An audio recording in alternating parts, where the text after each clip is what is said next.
يفهم بالعلم القرآن، بالعلم يزيد الإيمان، وبه يمتاز الإنسان، وبفكر عال وبيان.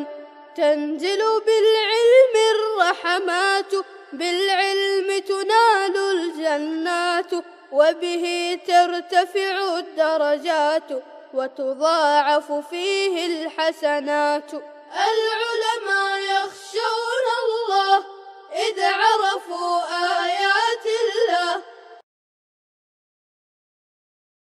الحمد لله رب العالمين والعاقبة للمتقين، والصلاة والسلام على سيد الأنبياء والمرسلين سيدنا وحبيبنا وحبيب رب العالمين محمد وعلى آله وأصحابه ومن هدى بهديه إلى يوم الدين.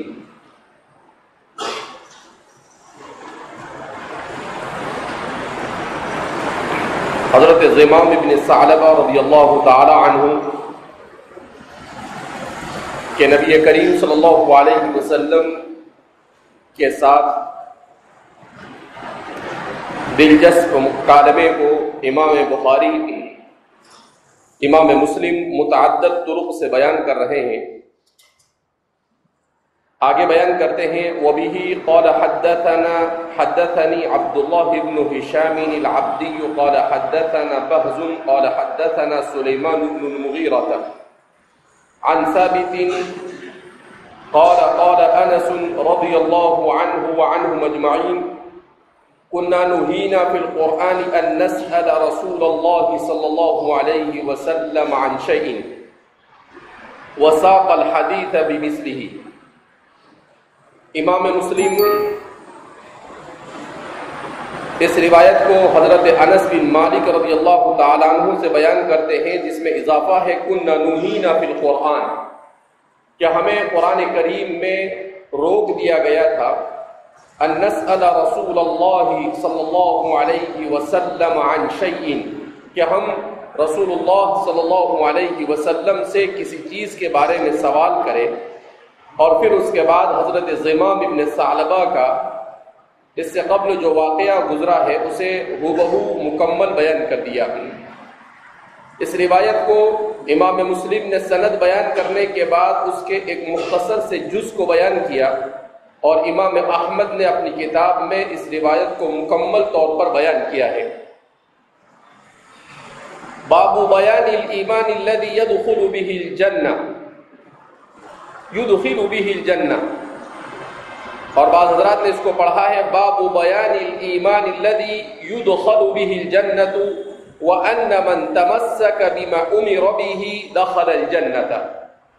جیسا کہ متعدد بار کہا گیا کہ یہ ابواب امام نووی کے قائم کیے ہوئے ہیں. امام مسلم نے سردن روایتوں کو ترتیب کے ساتھ ذکر کر دیا تھا، بعد میں متعدد افراد نے اور متعدد محدثین اور شارحین نے اس کے ابواب کو قائم کیا، جس میں سب سے بہترین ابواب کی تقییم امام نووی کی طرف سے ہوئی. تو کتاب کا یہ چوتھا باب ہے. فرماتے ہیں باب بیان الایمان الذی يدخل به الجنة وان من تمسک بما امر به دخل الجنة. یہ باب ایسے ایمان کے بیان میں جس کے ذریعے انسان جنت میں داخل ہو سکتا ہے. وَأَنَّ مَن تَمَسَّكَ بِمَا أُمِرَ بِهِ دَخَلَ الْجَنَّةَ، اور جس چیز کا اسے حکم دیا گیا اسے اگر مضبوطی کے ساتھ تھام لے تو جنت میں داخل ہو جائے گا. یعنی اوپر ایمان کو بیان کیا اور نیچے اسلام کو بیان کیا کہ جو ایمان اور اسلام کے تقاضوں پر عمل کر لے وہ جنت میں داخل ہو جائے گا. وبه قال حدثنا محمد بن عبد الله بن نمير قال حدثنا ابي، یعنی محمد بن عبداللہ بن نمیر اپنے والد عبداللہ بن نمیر سے بیان کرتے ہیں. قال حدثنا عمرو بن عثمان قال حدثنا موسى بن طلحة قال حدثني ابو ايوب ان اعرابيا عرض لرسول الله صلى الله عليه وسلم وهو في سفر فاخذ بختام ناقته او بزمامها. شک راوی کو شک ہو گیا کہ ختام کا لفظ استعمال کیا یا آپ صلی اللہ علیہ وسلم نے زمام کا لفظ استعمال کیا. ختام اور زمام میں فرق ہے. خطام کہا جاتا ہے جانور کے گلے میں ایسے ہی رسی ڈال دینے کو، جیسا کہ عام طور پر گائے وغیرہ بکری وغیرہ کے گلے میں رسی ڈالی جاتی ہے، اسے خطام کہا جاتا ہے۔ اور زمام کہا جاتا ہے اس کے منہ میں جو رسی ڈالی جاتی ہے، جیسے گھوڑے وغیرہ کے ساتھ کیا جاتا ہے، اسے زمام کہا جاتا ہے۔ ثم قال، اور پھر اس کے بعد کہا، یا رسول اللہ، اے اللہ کے رسول صلی اللہ علیہ وسلم، او یا محمد، یا اس نے کہا یا محمد، وہ عربی تھے تو بعض راوی کو شک ہے کہ یا تو یا رسول اللہ کہا انہوں نے یا پھر کہا یا محمد۔ اخبرنی بما يقربني من الجنة وما يبعدني من النار، قال فكف النبي صلى الله عليه وسلم ثم نظر في أصحابه ثم قال لقد وفق أو لقد هدي، قال كيف قلت؟ قال فأعاد، فقال النبي صلى الله عليه وسلم تعبد الله لا تشرك به شيئا وتقيم الصلاة وتؤتي الزكاة وتصل الرحم دع الناقة۔ بڑا دلچسپ واقعہ ہے، اس میں بھی امام مسلم اپنے استاد محمد بن عبداللہ بن نمیر کے حوالے سے بیان کر رہے ہیں۔ محمد بن عبداللہ بن نمیر حمدانی الکوفی، کوفہ سے ان کا تعلق ہے۔ غیر مقلدی کتنا بھی چڑھتے رہے لیکن کوفہ کے بغیر ان کو چارے کاری نہیں، چاہے بخاری کے پاس جائے چاہے مسلم کے پاس جائے، خواہ مخواہ چڑھ کر کوئی فائدہ نہیں، اس لیے کہ ایک روایت گزری نہیں کہ دوسری روایت میں کوفی راوی آ جاتے ہیں، اس لیے کہ صحابہ اتنی کثرت کے ساتھ وہاں پر مقیم ہوئے کہ حضرت علی کرم اللہ وجہہ رضی اللہ عنہ نے اسے اسلام کا مدینہ کے بعد سب سے پہلا دار الخلافہ بنایا۔ بہرحال تو ان کا تعلق بھی کوفہ سے ہے۔ وہ تو نظر لگ گئی کسی کی کوفہ کو کہ حضرت حسن کے کربلا کا واقعہ پیش آ گیا، اگر واقع کربلا پیش نہ آیا ہوتا تو شاید کوفہ کے اوپر کوئی دھبا بھی نہ ہوتا، صرف واقع کربلا ایک دھبا ہے، اور اس دھبے کی وجہ بھی وہاں پر آباد روافض اور شیعہ، نہ کہ وہاں کے آباد اہل سنت والجماعت علماء اور محدثین ہے۔ اس لیے کہ کربلا کے واقعے کے 150 سال کے بعد یہ ساری چیزیں بیان، اور یہ آپ دیکھ رہے ہیں مسلم پڑھاؤ بخاری پڑھاؤ، ان سب روایتوں کے اندر میں جو ہمارے صحاح ستہ کے مصنفین ہیں ان کے اساتذہ میں بڑی تعداد ان کی ہے جن کا تعلق کوفہ سے۔ اس کا مطلب یہ ہے کہ واقع کربلا نے وہاں کے علمی سرگرمیوں پر کوئی اثر نہیں ڈالا، واقع کربلا کی وجہ سے وہاں کی علمی سرگرمیاں ماند نہیں پڑی بلکہ بدستور اپنا کام کرتی رہی، کیونکہ 150 پونے 200 اور 200 سال کے بعد بھی وہاں پر امام بخاری خود فرماتے ہیں کہ میں نے سب سے زیادہ اگر کسی بستی کا چکر کاٹا ہے تو وہ ہے کوفہ سے زیادہ کسی اور بستی میں نہیں گیا، جبکہ امام بخاری فی القرن الثالث کون سی صدی میں ہے؟ 3 صدی میں۔ امام بخاری کے اطلس و رحلات المحدثین میں حوالے سے بیان کیا گیا کہ امام بخاری کا پہلا جو سفر ہوا علم حدیث کا، جو تاشقند اور بخارا سے شروع ہوتا ہے اور پھر اس کے بعد پورے حجاز اور عراق اور دیار شام وغیرہ سے ہوتے ہوئے بغداد، اور پھر بغداد سے دوبارہ آپ جب تاشقند لوٹے ہیں تو یہ پورا آپ کا ایک سفر مشیم بلا قدام تھا، 13,900 کلومیٹر پر مشتمل تھا۔ ایک سفر کتنا؟ 13,900 کلومیٹر کا سفر کرتا ہے اللہ کا بندہ مشیم بالاقدامی، کوئی ہوائی جہاز نہیں، کوئی ریل گاڑی نہیں، کچھ نہیں، پیدل سفر کیا، اور کہا کہیں کہیں میسر آ گئی تو سواری پر سوار ہو گئی۔ تو ایسے ہی بخاری نہیں بنے، بخاری کو بخاری بننے کے لیے بڑے پاپڑ بیلنے پڑے، تب جا کر بخاری اور مسلم بنے ہیں۔ فجزاهم الله عن امت محمد خیر الجزاء واحسن الجزاء فی الدارین۔ اللہ ہمارے ان تمام محدثین کو پوری امت کی طرف سے بہترین اجر عطا فرمائے۔ تو بہرحال کیا فرماتے ہیں، وہ اپنے والد عبداللہ بن نمیر سے، یہ بھی حمدانی اور کوفی ہے، اور وہ عمرو بن عثمان سے نقل کرتے ہیں، یہ بھی کوفی ہے، وہ موسیٰ بن طلحہ سے بیان کرتے ہیں. موسیٰ بن طلحہ ابو عیسیٰ، ان کا تعلق بھی کوفہ سے ہے. یہ ہے تو مدنی مگر نزیل الکوفہ، مگر کوفہ میں آ کر سکونت اختیار کر لی انہوں نے. صحابہ کی نسلوں کی نسلیں اور محدثین کی نسلوں کی نسلیں یہ کوفہ ہی میں آ کر کیا ہو گئی تھی؟ آباد ہو گئی تھی. تو وہ روایت نقل کرتے ہیں، کیا فرماتے ہیں؟ حدثنا موسیٰ بن طلحہ قال حدثنی ابو ایوب، مجھے ابو ایوب نے کہا. ابو ایوب ان کا نام ہے خالد بن زید، اور بعض حضرات نے کہا کہ خالد بن عمرو الانصاری الخزرجی، بدری صحابی، شہید بدرن. اور اس کے بعد نبی کریم صلی اللہ علیہ وسلم کی معیت مبارکہ میں تمام کے تمام غزوات میں آپ نے شرکت کی. حضرت ابو ایوب خالد بن زید الخزرجی، عام طور پر آپ اپنی کنیت سے مشہور ہیں، آپ کا نام خالد بن زید ہے. یہ وہی صحابی ہے جن کے گھر پر نبی کریم صلی اللہ علیہ وسلم کا مدینہ پہنچنے کے بعد قیام ہوا، جن کو ہم حضرت ابو ایوب انصاری سے یاد کرتے ہیں، جن کا مرقد اور جن کی قبر یہ ترکی میں ہے، استنبول میں ہے، اور آج بھی لوگوں کی زیارت گاہ بنی ہوئی ہے. اور بڑے وہاں کے ترکی کے لوگ ان کو محبت سے سلطان ابو ایوب الانصاری کہتے ہیں. میں گیا تھا وہاں پر، ان کی قبر پر 3-4 بار ترکی جانا ہوا. ہر مرتبہ آپ کی قبر پر فجر کی نماز وہاں پر جا کر پڑھی جاتی ہے.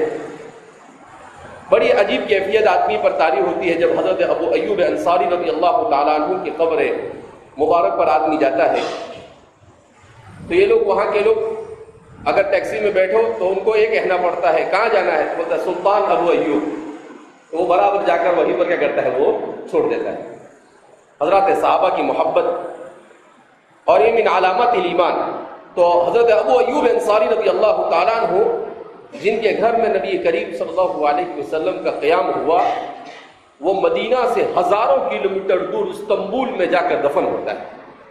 دین اسلام کی تبلیغ کا اور جہاد فی سبیل اللہ کا کیسا جذبہ موجزن ہوگا. حضرات صحابہ فرماتے ہیں کہ حضرت ابو ایوب انصاری جب اس سفر میں بیمار ہوئے تو حضرت ابو ایوب انصاری نے ہم سے کہا، وہاں پر پورا قصہ لکھا ہوا ہے، حضرت ابو ایوب انصاری کے وفات کا واقعہ لکھا ہوا ہے.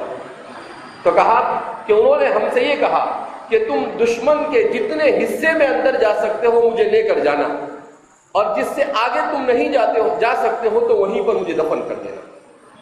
تو فرماتے ہیں کہ آپ کے انتقال کے بعد حضرات صحابہ بہت دور تک آپ کو لے کر گئے، اور پھر اس کے بعد تو وہ آج اس وقت وہ استنبول سے باہر رہا ہوگا اس وقت، لیکن اس وقت یہ استنبول کے قلب میں واقع ہے، بالکل بیچ استنبول میں واقع ہے. تو وہاں پر آپ کو دفن کیا گیا. بہرحال حضرت ابو ایوب انصاری رضی اللہ تعالیٰ عنہ ان کا انتقال سن ہجری 50 میں ہوا، اور جنگ صفین میں یہ حضرت علی رضی اللہ تعالیٰ عنہ کی معیت میں تھے، حضرت علی کے رفقا میں سے تھے. یعنی آپ صلی اللہ علیہ وسلم کی وفات کے بعد میزبان رسول تقریباً 40 سال تک زندہ رہے. بعض حضرات نے سن ہجری 52 میں آپ کی وفات کو بیان کیا ہے. یہاں پر بھی ان کے بارے میں لکھا ہے، ان انا مت فاحملونی فاذا صاففتم العدو فادفنونی حتى تحت اقدامکم، کہ جب تم دشمن سے اب آگے نہیں بڑھ سکتے ہو تو پھر وہیں پر مجھے کیا کر دینا، دفن کر دینا. اور بعض حضرات نے کہا، امام بغوی فرماتے ہیں کہ رات کے وقت آپ کو بہت دور اندر جا کر دفن کر دیا گیا. تو حصار قسطنطنیہ کے موقع پر سن ہجری 50 میں آپ کا انتقال ہوا. بہرحال آپ کی تقریباً 150 حدیثیں ہیں، جن میں سے امام بخاری اور امام مسلم نے 7 حدیثیں بیان کی ہے، اور امام مسلم نے انفراداً ان کی 5 حدیثوں کو مزید بیان کیا ہے. تو فرماتے ہیں حضرت ابو ایوب انصاری خالد بن یزید زید الانصاری رضی اللہ تعالیٰ عنہ فرماتے ہیں ان اعرابیا، کہ اعرابی نبی کریم صلی اللہ علیہ وسلم کی خدمت میں حاضر ہوئے اور حاضر ہو کر آپ صلی اللہ علیہ وسلم کو روک دیا. عرض، اس کا مطلب کیا ہے کہ آپ صلی اللہ علیہ وسلم کے راستے میں آ کر آپ کو روک دیا. وَهُوَ فِي سَفَرٍ، جبکہ نبی کریم صلی اللہ علیہ وسلم سفر پر تھے. اور پھر اس کے بعد فَأَخَذَ بِخِتَامِ نَاقَتِهِ، اور آپ کے سواری کی رسی کو، گلے کی رسی کو یا اس کی لگام کو پکڑ لیا وہ صحابی نے. اور پکڑنے کے بعد ثم قال، پھر وہ عربی کہتے ہیں یا رسول اللہ، اللہ کے رسول صلی اللہ علیہ وسلم. راوی کو شک ہے، یہ راوی کی امانت داری ہے کہ انہوں نے صرف ایک لفظ نہیں، ان کو شک ہو گیا تو اس کو بیان کر دیا کہ یا تو انہوں نے یا رسول اللہ کہا یا انہوں نے یا محمد کہا. ہو سکتا ہے حضرت خالد بن ولید، حضرت ابو ایوب انصاری اس وقت کچھ دوری کے فاصلے پر ہو، لہذا اچھی طرح سے وہ سن نہ سکے ہو، تو انہوں نے وضاحت کے ساتھ بیان کیا. یہ احتیاط ہے حضرات صحابہ کا. یا محمد اخبرنی بما یقربنی من الجنت وما یباعدنی من النار. ہے دیہاتی آدمی لیکن سوال بڑا جاندار اور شاندار کرتے ہیں. تو فرماتے ہیں کہ آپ مجھے ایسی چیز بتلائیے جو مجھے جنت سے قریب کر دے اور جہنم سے دور کر دے. راوی حضرت ابو ایوب انصاری فرماتے ہیں فکف النبی صلی اللہ علیہ وسلم، آپ صلی اللہ علیہ وسلم نے اپنی اونٹنی کو روک دیا. کف ای منع ناقتہ من السیر، یعنی اپنی اونٹنی کو چلنے سے روک دیا. ثم نظر فی اصحابہ، اور پھر آپ صلی اللہ علیہ وسلم نے بنظر تعجب حضرات صحابہ کی طرف کیا دیکھا جو آپ کے ساتھ چل رہے تھے سفر میں. اور پھر اس کے بعد آپ صلی اللہ علیہ وسلم نے ارشاد فرمایا لقد وفق، یہ شخص توفیق دیا گیا. حضرت علامہ شیخ الاسلام شبیر احمد عثمانی فرماتے ہیں کہ لغات کے لکھنے والوں نے لکھا ہے کہ توفیق کے معنی کیا آتے ہیں، تو فرماتے ہیں توفیق کے معنی آتے ہیں خلق قدرت الطاعتی، اطاعت کی قدرت کا ملکہ پیدا کرنا. یہ من جانب اللہ ہوتا ہے. وما توفیقی الا باللہ علیہ توکلت والیہ انیب، جس کو حضرت شعیب علیہ السلام کے ملفوظات کے ذیل میں قرآن کریم نے بیان کیا ہے. تو فرماتے ہیں لقد وفق، اس لیے فرماتے ہیں کہ اس کی ضد آتی ہے الخذلان. التوفیق وضدہ الخذلان.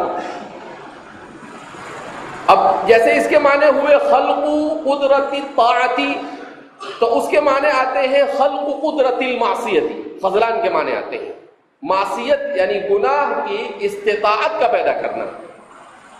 تو فرماتے ہیں لقد وفق، یہ بندہ توفیق دیا گیا، یعنی اللہ کی طرف سے اس کو کتنا اچھا سوال کرنے کی توفیق دی گئی. حضور نے فرمایا، راوی کو شک ہے لقد ہدی، اس شخص کو بالکل صحیح سوال کرنے کی ہدایت دی گئی. ہدا یہدی ہدن و ہدایتن، اس کے معنی بھی آتے ہیں سیدھا راستہ دکھانا.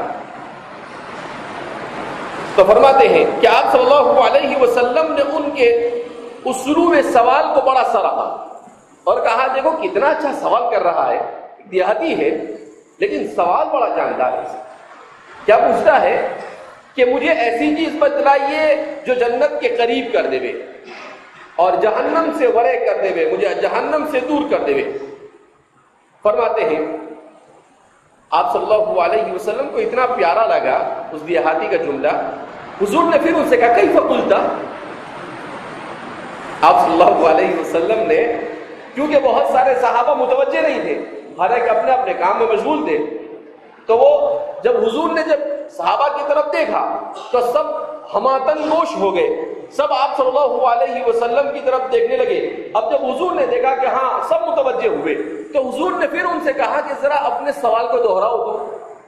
تو حضور نے کہا کیف قلت، تم نے کیا کہا تھا، کیسے کہا تھا، کا مطلب تم نے کیا الفاظ استعمال کیے تھے اور تمہارا سوال کیا تھا. قال، راوی فرماتے ہیں فاعاد الاعرابی سؤالہ، تو اس اعرابی نے اپنے سوال کا اعادہ کیا. فقال النبی صلی اللہ علیہ وسلم اب آپ اس کا جواب دیتے ہیں. وہ سوال کا اعادہ کیا چونکہ وہی لفظ تھے، اس لیے آپ صلی اللہ علیہ راوی نے اس کو دوبارہ اس کو یہاں پر بیان نہیں کیا. تو آپ نے اس کے جواب میں کہا تعبد اللہ، اللہ کی عبادت کرو، ولا تشرکوا به شیئا، اور اللہ کے ساتھ کسی کو شریک نہ ٹھہراؤ. پورے ایمانیات اس میں داخل ہو گئے. وَتُقِيمُ الصَّلَاةَ، اسی لیے جو اسلام کے 5 ارکان ہیں، اگر تھوڑا سا آدمی توجہ سے دیکھے تو علامہ انور شاہ کشمیری رحمۃ اللہ علیہ فرماتے ہیں کہ ایسا لگتا ہے جیسے ایمان اور اسلام میں کوئی فرق نہیں. اگرچہ کہا جاتا ہے اسلام ظاہری اعمال کو کہتے ہیں اور ایمان باطنی کیفیت کو کہا جاتا ہے، مگر دیکھا جاوے تو کلمہ شہادت پڑھنا اس کا مطلب یہ ہے کہ ایمان کا اظہار کرنا. تو ایمان یہ اسلام میں کیا ہو جاتا ہے؟ داخل ہو جاتا ہے. اس لیے کہتے ہیں کہ ہر مومن مسلمان ہوتا ہے، لیکن ہر مسلمان کا مومن ہونا ضروری نہیں. کل مومن مسلم ولیس کل مسلم مومن، اس لیے کہ کوئی مسلم منافق بھی ہو سکتا ہے، کوئی مسلم فاسق اور فاجر بھی ہو سکتا ہے کہ وہ بظاہر تو سب کچھ کر رہا ہے مگر دل میں ایمان نہیں. جیسے آپ صلی اللہ علیہ وسلم کے ساتھ بھی مسجد زرار تک کے کیا کر دیا تھا انہوں نے مدینہ منورہ کے اندر میں حضور کی موجودگی میں بنا لیا. ان سے بڑا بیوقوف کون ہو سکتا ہے؟ آپ کی مجلس میں رہتے تھے، ان کو پتا تھا کہ گورنمنٹ آف اسکائی، آسمان کی سرکار ان کے ساتھ ہے اور ہر چیز ان کو بدلا دیتی ہے. اس کے باوجود بھی انہوں نے یہ حماقت کی کہ مسجد زرار کیا کر دی؟ تعمیر کر ڈالی. بارات فرماتے وہ تقیم الصلاۃ، اور نماز قائم کرے. آپ نے فرمایا کہ ایک اللہ کو مانے، اس کے ساتھ کسی کو شریک نہ ٹھہرائے.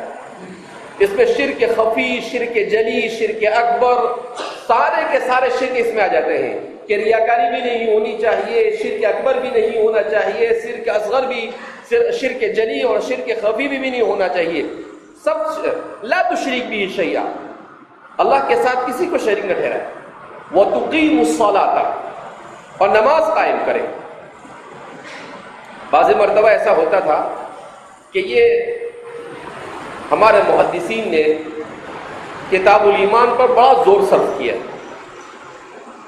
تو اتنا زور صرف کرنے کی کیا ضرورت؟ لیکن اب سمجھ میں آتا ہے فتنوں کے اس زمانے میں کہ انہوں نے برابر زور صرف کیا کہ اگر اتنی تفصیل کے ساتھ ایمان کے سلسلے میں اگر انہوں نے روایتوں کو بیان نہ کیا ہوتا اور صرف فقہیات پر ہی زور دیا ہوتا تو لوگ ایمان میں اور بھی کمزور ہو جاتے. آج خواہ زبردستی کسی تھوڑی سی کوئی بات، کوئی مشرک، کوئی کافر، کوئی مستشرک، کوئی ملحد اگر اللہ کی وحدانیت کے بارے میں تھوڑا سا کہتا ہے تو اس کو بھی مسلمان اور مومن بنا دیتے ہیں. جیسے ان کے بابا نے ٹھیکہ لے کے رکھا ہے کسی کو بھی مسلمان اور مومن دینے کا، پروانہ دینے کا. اتنا آسان نہیں ہے کہ کسی کو بھی اٹھا کر مومن اور مسلمان بنا دیا جاوے، اور مسلمان بھی نہیں بناتے، سیدھا مومن بنا دیتے. ارے بھائی، قرآن کو معلوم تھا کہ ایسے حولناک قسم کے لوگ آنے والے ہیں آخری دور میں. اسی لیے قرآن کریم نے پہلے بیان کہ قالت الاعراب آمنا قل لم تؤمنوا ولكن قولوا اسلمنا. اسلام پہلے آتا ہے، ایمان بعد میں آتا ہے. اور یہ کیا کرتے ہیں؟ سیدھے اٹھا کے ایسا لگتا ہے جیسے جم لگا کے ایمان کی منزل پہ کود کا لگا دیا ہو. ارے اسلام کے بغیر ایمان تک پہنچ ہی نہیں سکتا ہے بندہ. لہذا اس بنا پر کسی کے کوئی تھوڑا بہت کچھ اسلام کے بارے میں اچھا کہہ دیا، کسی نے تھوڑا بہت اتنا کچھ کہہ دینے سے اس کو مسلمان اور مومن نہیں کہا جا سکتا ہے. اس کے لیے تمام شرائط کا ہونا ضروری ہے. جیسا کہ نبی کریم صلی اللہ علیہ وسلم ایک نہیں، دو نہیں، دسیوں نہیں، سینکڑوں روایتوں میں اس کی تفصیلات کیا کر رہے ہیں؟ بیان کر رہے ہیں. وَتُقِيمُ الصَّلَاةَ، اور نماز قائم کرے. ظاہر سی بات ہے نماز دین کا اہم ترین رکن ہے. وَتُؤْتِ الزَّكَاةَ، اور زکات ادا کرے. وَتَصِلُ الرَّحِيمَ، اور صلہ رحمی کرے. آپ نے گویا کہ حقوق اللہ کے ساتھ حقوق العباد کو بھی بیان کیا کہ اسلام صرف حقوق اللہ کی ادائیگی کا نام نہیں ہے بلکہ اسلام حقوق اللہ اور حقوق العباد دونوں کی ادائیگی کا نام ہے۔ اسی لیے آپ صلی اللہ علیہ وسلم نے اس کی بڑی اہمیت بیان کی کہ اللہ اپنا حق تو معاف کر سکتا ہے، مگر بندے کا حق جب تک کہ بندہ معاف نہیں کرے گا اللہ بھی معاف نہیں کرے گا۔ اسی لیے حضرت مولانا اشرف علی صاحب تھانوی نور اللہ مرقدہ فرمایا کرتے تھے کہ ہمارے زمانے میں سب سے بڑی کوتاہی اگر مسلمانوں میں کسی چیز میں پائی جاتی ہے تو وہ ہے معاشرت اور حقوق العباد۔ یہ حضرت نے 70 سال پہلے کہا، اب تو اس میں بھی کمی ہے اور ایمانیات اور اسلامیات میں بھی کمی۔ تو زندگی کے کوئی پہلو ایسے نہیں ہے جس میں مسلمانوں میں کمزوری نہ رہ گئی ہو، اس لیے کہ اگر مسلمانوں میں یہ کمزوری نہ ہوتی تو کبھی بھی مسلمان ذلت کی زندگی سے دوچار نہ ہوتا۔ یہ ذلت اسی وجہ سے ہے کہ مسلمان ایمان کا بھی کمزور ہے اور اعمال میں بھی بہت اسلام کی تعلیمات سے بہت دور ہے۔ تو فرمایا وَتَصِلُ الرَّحِمَ، اور صلہ رحمی کریں۔ آپ صلی اللہ علیہ وسلم نے شارٹ کٹ میں ان کو دین سمجھایا۔ اس کے بعد کہا دائی نہ کہا، چل بھیا آپ اونٹنی چھوڑ دیں، تیرے سوال کا جواب مل گیا ہے نا، دائی نہ کہا، اونٹنی کو چھوڑ دیجئے۔ کیا مطلب کہ آپ کا سوال تھا، ہم نے آپ کے سوال کا جواب دے دیا، اب ہمیں بھی آگے کا سفر کرنا ہے، لہذا اس بنا پر آپ اونٹنی کو کیا کر دیجئے، چھوڑ دیجئے۔ تو آپ صلی اللہ علیہ وسلم نے انہیں بہت تفصیل کے ساتھ، کیونکہ وہ دیہاتی تھے، ان کو بہت لمبا چوڑا سمجھانے کی ضرورت نہیں تھی، اس لیے ہمارے محدثین فرماتے ہیں کہ حضور نے تھوڑا سا سمجھا کر اور کہا کہ اتنے پر عمل ہو جاوے تو دوسرا خود بخود عمل، دوسری تعلیمات پر خود بخود عمل کرنا شروع کر دیتا ہے بندہ۔ تو اس لیے آپ صلی اللہ علیہ وسلم نے اختصار کے ساتھ کام لیا اور ان سے کہا کہ بھئی یہ کام ہو گیا، ابھی ہماری اونٹنی کو چھوڑ دیجئے، اب ہم اپنا آگے کا سفر کیا کرتے ہیں، طے کرتے ہیں۔ وبه قال حدثني محمد بن حاتم وعبد الرحمن بن بشر قال حدثنا بهز قال حدثنا شعبة قال حدثنا محمد بن عثمان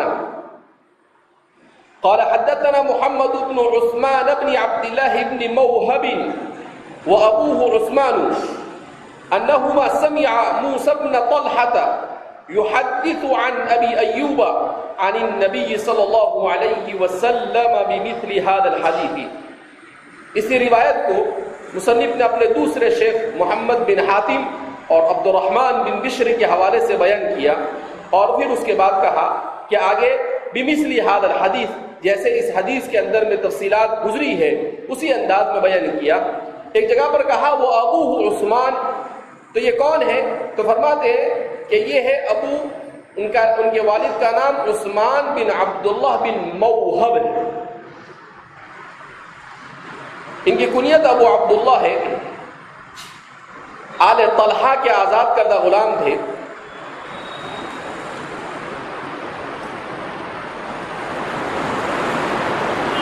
صحاح ستہ میں ان کی روایتوں کو تمام محدثین نے جگہ دی ہے۔ سن ہجری 160 میں ان کا انتقال ہوا۔ امام بخاری نے بھی آپ کی روایتوں کو اپنی کتاب میں جگہ دی ہے۔ اس کتاب میں آپ کی 3 حدیثیں ہیں، ایک تو یہ حدیث اور اس کے علاوہ بھی آپ نے 2 مقامات پر ان کی حدیثوں کو ذکر کیا ہے۔ تو جس حدیث کو امام مسلم نے صرف سند بیان کرنے کے بعد آگے چھوڑ دیا ہے، اسی حدیث کو دیگر محدثین نے اپنی کتابوں میں بیان کیا ہے۔ خاص طور پر امام بخاری نے اپنی کتاب الادب میں اس حدیث کو تفصیل کے ساتھ پوری حدیث بیان کی ہے، اور امام نسائی نے بھی اپنی کتاب میں اس کو بیان کیا ہے۔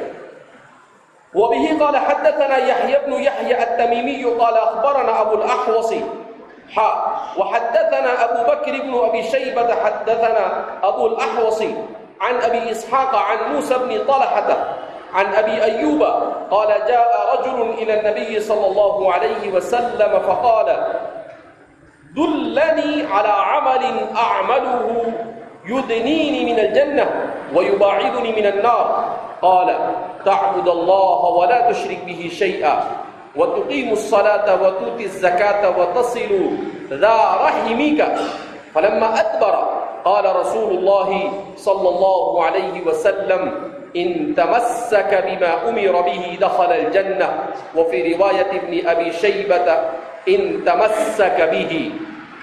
اس روایت میں بقیہ تفصیلات تو وہی ہے، صرف امام مسلم کے اپنے اساتذہ اور ان کے مشائخ یحییٰ بن یحییٰ التیمی ہے، ان کے حوالے سے اور ابو بکر ابن ابی شیبہ کے حوالے سے اس روایت کو امام مسلم نے نقل کیا ہے۔ اور پھر اس کے بعد اخیر میں جو اضافہ ہے کہ فلما ادبر، کہ جب وہ واپس جانے لگے تو آپ صلی اللہ علیہ وسلم نے ان کے بارے میں کہا ان تمسک بما امر به دخل الجنہ، گویا کہ ان کو ایک طرح سے جنت کی بشارت مل گئی اشارت النص سے۔ تو آپ صلی اللہ علیہ وسلم نے کہا کہ جو کچھ کہا گیا اس کو اگر اس نے مضبوطی کے ساتھ تھام لیا تو جنت میں کیا ہو جائیں گے؟ داخل ہو جائیں گے۔ اور ابن ابی شیبہ فرماتے ہیں کہ ان تمسک بما امر کے بجائے ان تمسک به دخل الجنہ، بما امر کا لفظ نہیں ہے کہ جو کچھ انہیں کہا گیا اس کو اگر انہوں نے مضبوطی سے تھام لیا تو۔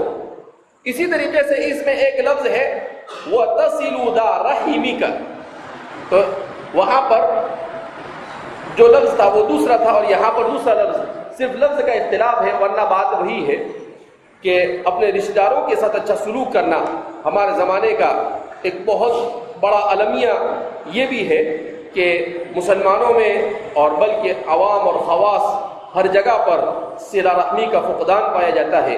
احادیث مبارکہ میں ہے کہ اگر کوئی آدمی صلہ رحمی کرتا ہے تو اس کے رزق میں برکت دی جاتی ہے اور اسے اعمال صالحہ کی توفیق دی جاتی ہے، اور اگر صلہ رحمی نہیں کرتا ہے تو ایسے آدمی سے اعمال صالحہ کی توفیق بھی سلب کر دی جاتی ہے اور اس کے رزق سے برکت بھی اٹھا لی جاتی ہے۔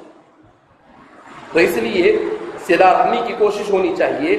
عام طور پر ہمارے دیہاتوں میں اور مسلمانوں کے اکثر علاقوں میں آپس میں جھگڑے بہت ہوتے ہیں، چچا کے ساتھ جھگڑا، ماموں کے ساتھ جھگڑا، خالہ کے ساتھ جھگڑا۔ تو ان جھگڑوں میں ہمارے طلبہ پڑھ کر جاتے ہیں تو یہ بھی اپنے ماں باپ وغیرہ کے سائڈ لے لیتے ہیں اور اس جھگڑے کو بجائے سلجھانے کے مزید الجھا دیتے ہیں۔ تو ظاہر سی بات ہے ہم مدارس میں پڑھتے ہیں، صلہ رحمی پر اتنی تاکید احادیث مبارکہ میں آتی ہے، تو ہمیں کوشش کرنی چاہیے کہ ان جھگڑوں کو ختم کرنا چاہیے۔ احادیث مبارکہ میں نبی کریم صلی اللہ علیہ وسلم نے ارشاد فرمایا کہ جو تمہارے ساتھ برا سلوک کرے اس کے ساتھ بھی تم اچھا سلوک کرو، جو اچھا کرے اس کے تو اچھا کرنا ہی ہے، لیکن صل من قطعک واعف عمن ظلمک، کہ جو تیرے اوپر ظلم کرے اسے بھی معاف کر دے، اور جو تجھ سے رشتہ قطع کرے تو اس کے ساتھ بھی رشتہ جوڑ، اس لیے کہ جو رشتہ جوڑے اس کے ساتھ جوڑنا کمال نہیں ہے، لیکن جو توڑے اس کے ساتھ جوڑنا یہ کمال ہے کہ آدمی مکمل طور پر اپنی خواہشات کو قربان کر کر اس کے ساتھ صلہ رحمی کرتا ہے۔ اللہ رب العزت پوری امت مسلمہ کو صلہ رحمی کو زندہ کرنے کی توفیق مرحمت فرمائے۔ وبه قال حدثني أبو بكر بن إسحاق قال حدثنا عفان قال حدثنا وهيب قال حدثنا يحيى بن سعيد عن أبي زرعة عن أبي هريرة رضي الله عنه وعنهم أجمعين أن أعرابيا جاء إلى رسول الله صلى الله عليه وسلم فقال يا رسول الله دلني على عمل إذا عملته دخلت الجنة قال تعبد الله لا تشرك به شيئا وتقيم الصلاة المكتوبة وتؤدي الزكاة المفروضة وتصوم رمضان قال والذي نفسي بيده لا أزيد على هذا شيئا أبدا ولا أنقص منه فلما ولى قال النبي صلى الله عليه وسلم من سره أن ينظر إلى رجل من أهل الجنة فلينظر إلى هذا۔ تو فرماتے ہیں کہ اس روایت میں وہ دیہاتی کا تذکرہ نہیں ہے۔ اب ہمارے محدثین کے درمیان اس سلسلے میں اختلاف پایا جاتا ہے کہ آیا یہ وہی دیہاتی ہے یا کوئی اور صاحب ہے۔ تو بعض حضرات کا کہنا یہ ہے کہ یہ وہی دیہاتی ہے اور ان کی روایت کو مختلف الفاظ میں ذکر کیا جا رہا ہے، اور بعض حضرات کا کہنا یہ ہے کہ یہ دوسرے صحابی ہیں، زمام بن ثعلبہ دوسرے ہیں، وہ دیہاتی دوسرے ہیں، اور اس حدیث میں جن کو ذکر کیا گیا ہے وہ کوئی اور صحابی ہے، یہ وہ صحابی نہیں ہے۔ تو بہرحال آپ صلی اللہ علیہ وسلم نے ان کو بیان کیا، اس کے بعد کہا وہ کہتے ہیں، جو سوال کرنے والے صحابی وہ کہتے ہیں والذی نفسی بیدی، اس ذات کی قسم جس کے قبض قدرت میں میری جان ہے، لا ازید علی ھذا شیئا، ابدا، اس میں سے میں اپنی طرف سے کبھی کوئی زیادتی نہیں کروں گا، اضافہ نہیں کروں گا، ولا انقص منہ، اور نہ اس میں سے کچھ کم کروں گا۔ پھر جب وہ شخص چلا گیا تو آپ صلی اللہ علیہ وسلم نے کہا من سرہ ان ينظر الى رجل من اہل الجنہ، جو آدمی یہ چاہے کہ وہ کسی جنتی کو دیکھے تو فلینظر الى هذا، تو وہ اس آدمی کو دیکھ لے۔ تو آپ صلی اللہ علیہ وسلم نے کہا کہ بھائی یہ آدمی بڑا پکا ہے پورے، کیونکہ اس نے قسم کھا کر کہا والذی نفسی بیدی، اس ذات کی قسم جس کے قبضے قدرت میں میری جان ہے، تو اللہ کی قسم کھا کر یہ کہہ رہا ہے۔ اس کا مطلب یہ ہے کہ یہ مکمل طور پر وعدہ کر کر جا رہا ہے کہ اس پر عمل کرے گا۔ تو آپ صلی اللہ علیہ وسلم نے ان کو جنت کی بشارت دی، اور حضور صلی اللہ علیہ وسلم نے ارشاد فرمایا من سرہ ان ينظر الى رجل من اہل الجنہ، اگر کوئی آدمی کسی جنتی کو دیکھنا چاہتا ہے تو وہ اس شخص کو دیکھے۔ امام قرطبی اس سلسلے میں فرماتے ہیں کہ اس سے یہ پتہ چلتا ہے کہ اگر آدمی گناہوں سے بچ جائے اور فرائض پر بھی عمل کر لے تب بھی جنت میں چلا جائے، تطوع نہ بھی کرے تو کم سے کم مکمل فرائض پر بھی عمل کر لے، تو اس حدیث پاک میں آپ صلی اللہ علیہ وسلم ایسے شخص کو جنت کی بشارت دے رہے ہیں۔ لیکن سیدھی سی بات ہے کہ جب آدمی فرائض کی پابندی کرتا ہے تو تطوع خود کھینچے چلے آتے ہیں، اور آدمی شوق اور ذوق سے اس کو کرنا شروع کرتا ہے۔ لیکن فرائض ہی آدمی اگر شوق سے نہیں کرتا ہے تو تطوع کا سوال ہی نہیں پیدا ہوتا ہے۔ تو تطوع کی توفیق بھی اسی وقت ملتی ہے جب آدمی فرائض کو شوق سے ادا کرتا ہے۔ لہذا آدمی کو فرائض کو شوق اور ذوق کے ساتھ اور دلچسپی کے ساتھ، محبت کے ساتھ، اپنے فائدے کو پیش نظر رکھتے ہوئے اللہ کی رضامندی کے حصول کے لیے فرائض کو ادا کرنے کی کوشش کرنی چاہیے۔ اللہ ہم سب کو دل جمعی کے ساتھ عبادات اور فرائض کی پابندی کرنے کی توفیق مرحمت فرمائے۔ وبه قال حدثنا ابو بكر بن ابي شيبه وابو كريب واللفظ لابي كريب قال حدثنا ابو معاويه عن الاعمش عن ابي سفيان عن جابر رضي الله عنه وعنهم اجمعين قال اتى النبي صلى الله عليه وسلم النعمان بن قوقل فقال يا رسول الله ارايت اذا صليت المكتوبه وحرمت الحرام واحللت الحلال ادخل الجنه فقال النبي صلى الله عليه وسلم نعم۔ جیسا کہ اس سے قبل بھی کہا گیا کہ امام مسلم کا طریقہ یہ ہے کہ احادیث کو اس ترتیب کے ساتھ آپ لاتے ہیں کہ ان احادیث میں جیسے جیسے آگے بڑھتے جاؤ حدیث میں جو ابہام ہوتا ہے آگے والی روایتوں سے وہ ابہام کیا ہوتا چلا جاتا ہے، دور ہوتا چلا جاتا ہے۔ تو اس روایت میں حضرت جابر بن عبداللہ رضی اللہ تعالیٰ عنہ خزرجی صحابی ہے، ان سے اس روایت کو نقل کیا جا رہا ہے۔ قبیلے سلم سے ان کا تعلق ہے، جو قبیلے خزرج کی ایک شاخ ہے۔ ابو محمد اور بعض حضرات نے کہا ابو عبداللہ آپ کی کنیت ہے۔ امام بخاری نے بھی آپ کی روایتوں کو اپنی کتاب میں جگہ دی ہے۔ سن ہجری 73 میں آپ کا انتقال ہوا۔ آپ مخسرین روایہ میں سے، آپ کی روایتوں کی تعداد 1540 بیان ہو جاتی ہے۔ حضرت جابر بن عبداللہ جن میں سے 58 حدیثوں پر شیخین کا اتفاق ہے، اور امام بخاری نے انفراداً 26 اور امام مسلم نے 126 روایتیں ان کی ذکر۔ امام مسلم نے اپنی کتاب میں انفراداً 126 روایتیں حضرت جابر بن عبداللہ کی نقل کی ہے۔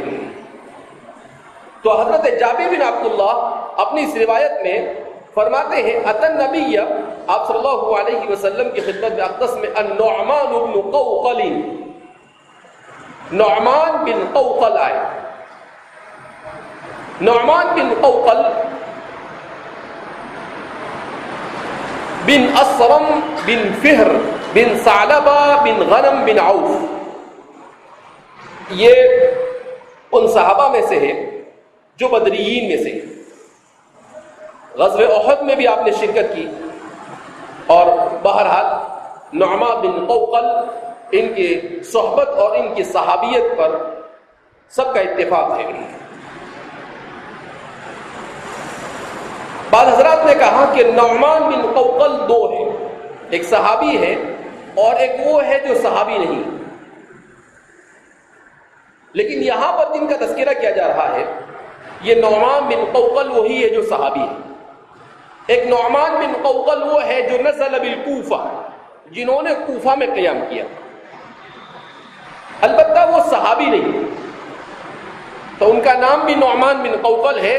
تو کہا کہ بعض مرتبہ بعض حضرات کو اس میں اشتباہ ہو گیا اور انہوں نے یہ سمجھا کہ یہ اور وہ دونوں ایک ہیں، جبکہ دونوں الگ الگ صحابی ہیں، یہ بدری صحابی ہیں۔ تو امام مسلم اسے اشارہ دینا چاہتے ہیں کہ ہو سکتا ہے وہ اعرابی سے یہی مراد ہے، یقینی بات نہیں، لیکن تلاش کرنے کی کوشش کی اور کہا کہ سوالات میں کوئی زیادہ فرق ہے نہیں، تو اس سے معلوم ہوتا ہے کہ ہو سکتا ہے کہ وہ اعرابی یا وہ رجل جس کو مبہم صحابہ نے ذکر کیا ہے وہ نعمان بن قوقل ہی ہو۔ تو فرمایا یا رسول اللہ ارأیت اذا صلیت المکتوبہ، اگر میں فرض نماز ادا کروں تمام کے تمام، وحرمت الحرام، اور حرام کو حرام گردانا، واحللت الحلال، اور حلال کو حلال گردانا، ادخل الجنت، تو کیا میں بغیر عذاب کے جنت میں داخل ہو جاؤں؟ ایسے سوال نہیں کر رہے ہیں، شارٹ کٹ میں کر رہے ہیں، لیکن یہ پوچھ رہے اصل میں ادخل الجنت بغیر عذاب، کہ کیا بغیر عذاب کے جنت میں داخل ہو جاؤں گا؟ قال نبی نعم، کہا داخل ہو جاؤ، عمل کرو اتنے پر۔ ابھی بچا کیا، انہوں نے اتنے شارٹ کٹ میں سارا دین بیان کر دیا انہوں نے۔ صلیت فرض نماز آ گئی، حرمت الحرام وحللت الحلال، پوری شریعت آ گئی، ما جاء به رسول اللہ صلی اللہ علیہ وسلم۔ اسی لیے حضرات صحابہ ان کی طبیعتوں میں تکلف نہیں تھا، چھوٹے چھوٹے جملے میں بڑی بڑی باتیں کہہ کر کیا ہو جاتے تھے، چلے جاتے تھے۔ تو آپ نے کہا بالکل جنت میں کیا ہو جاؤ گے، داخل ہو جاؤ گے، حلال کو حرام گردانو۔ اسی لیے ابن صلاح فرماتے ہیں کہ حلال حرام کو حرام جاننا اور حرام سے باز آنا یہ ضروری ہے، صرف جاننے سے کام نہیں چلے گا، بلکہ حرام کو حرام سمجھ کر حرام سے باز آنا بھی کیا ہے، ضروری ہے۔ اس کے بعد انہوں نے ایک بات عجیب بات فرمائی، کہا حلال کو حلال سمجھنا اور ہر حلال پر عمل ضروری نہیں، حلال کو حلال جان لے گا لیکن ہر حلال پر عمل ہو جاوے یہ ممکن نہیں ہے، اس لیے کہ حلال اتنا زیادہ ہے کہ ہر ایک پر عمل ہے، لیکن حرام سے بچنا ضروری ہے۔